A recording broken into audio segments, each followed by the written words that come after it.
ஒரு சின்ன பையன் வந்தான். அவனை பார்த்து ஒரு கேள்வி கேட்டோம். ஏன்ப்பா உங்கள் வீட்டில் அம்மா புத்திசாலியா அப்பா புத்திசாலியா அப்படின்னு. அவன் அலட்சியமாக நம்மளை பார்த்து சிரிக்கிறான். என்ன சார் இது, இந்த காலத்தில் இது கூட தெரியாமல் இருக்கிறீங்களே அப்படிங்கிறான்.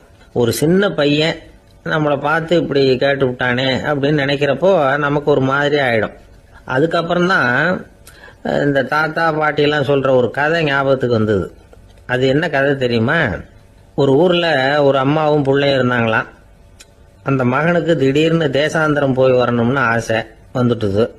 ஊராக போய் சுற்றி பார்க்கணுங்கிற ஆசை. அந்த அம்மாவுக்கு இது பிடிக்கல. மகனை பிரிஞ்சு இருக்கிறதுக்கு அவங்க மனசு இடம் கொடுக்கல. வேணாப்பான்னு சொல்லி பார்த்தாங்க, அவன் கேட்கல. திடீர்னு புறப்படவும் செஞ்சுட்டான். சரி, இனிமேல் அவனை தடுக்க முடியாதுன்னு முடிவு பண்ணிக்கிட்டாங்க அந்த அம்மா. இருந்தாலும் புத்திசாலித்தனமாக ஒரு யோசனை பண்ணாங்க. மகனை கிட்டத்தில் கூப்பிட்டாங்க. அவங்ககிட்ட சொன்னாங்க, இதை பாருப்பா, நீ தேசாந்திரம் போகிறதுன்னு தீர்மானம் பண்ணிவிட்ட, அதை நான் தடுக்கலை, போயிட்டு வந்துடும். ஆனால் போகிறதுக்கு முன்னாடி எனக்கு ஒரு வாக்குறுதி கொடுத்துட்டு போ அப்படின்னாங்க. போகிறப்போ ராத்திரியாக இருந்தாலும் பகலாக இருந்தாலும் சரி, புளிய மரத்து நிழலில் தான் தங்கணும். திரும்பி வர்றப்போ இரவும் பகலும் நீ வேப்ப மரத்து நிழல்லே தங்கணும் அப்படின்னாங்க. சரி, அப்படியே செய்கிறேன்னு சொல்லி வாக்குறுதி கொடுத்தான் பையன். புறப்பட்டு போனான். போகிற வழியில் புளிய மரத்து நிழல்லே தங்கினான், தூங்கினான்.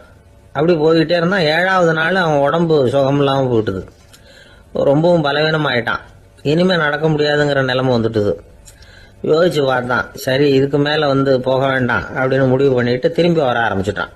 திரும்பி வர்றப்போ வழியில் வேப்ப மரத்து நிழல்லையே தங்கி வந்தான். நாளுக்கு நாள் உடம்பு சரியாக வந்துட்டுது. 7வது நாள் வீட்டுக்கு சேர்றான். உடம்பு பழையபடியே கலகலப்பாயிட்டுது. பூர்ண சுகம். தேசாந்திரம் போன பையன் திரும்பி வந்துட்டானே அப்படின்னு அந்த அம்மா ஆச்சரியப்படலை. ஏன்னா அவங்களுக்கு தெரியும் இப்படி ஆகும்னு. பையன் சீக்கிரமாக திரும்பி வரணுங்கிறதுக்காக தான் அவங்க அந்த யோசனையை சொன்னாங்க. என்ன விஷயங்கிறதையும் அவங்களே சொன்னாங்க. மகனே, புளிய மரத்து நிழல் உடம்புக்கு உஷ்ணத்தை கொடுக்கும், சீக்கம் உண்டாக்கும். அதனால் நீ தொடர்ந்து புளிய மரத்து நிழலில் தங்கினாவே நோய்க்கு ஆளாயிட்ட. அதனால் நல்ல பயணத்தை முடிச்சுக்கிட்டு திரும்பி வரணுங்கிற முடிவுக்கு வந்துட்ட. திரும்பி வர்றப்போ நீ தங்கினது வேப்ப மரத்து நிழல். அது உடம்புக்கு குளிர்ச்சியை தரக்கூடியது, நோயை தீர்க்கக்கூடியது. அதனால் சுகமாக வீட்டுக்கு சேர்ந்துட்ட.